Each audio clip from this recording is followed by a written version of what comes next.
बिस्मिल्लाहिर्रहमानिर्रहीम। सुबह बखैर मेरे तमाम कश्मीरी परदेसी भाई जो इस वक्त दूसरे मुल्कों में रहते हैं। हमेशा मैं उनके मैसेजेस पढ़ती हूँ और कमेंट्स पढ़ती हूँ। वो कहते हैं कि हमें कश्मीर की खूबसूरती को दिखाया जाए, क्योंकि हम परदेस में रहते हैं और हम कश्मीर को देख नहीं पाते, और साल हर साल जो है वो यहाँ पे वापस नहीं आ सकते अपने घरों में।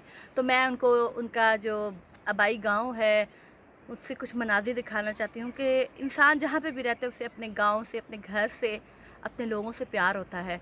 और ये कश्मीर की खूबसूरत वादी, यहाँ पे मुखलिस लोग, ईमानदार और किसी का बुरा ना चाहने वाले, अगर ये इतने ही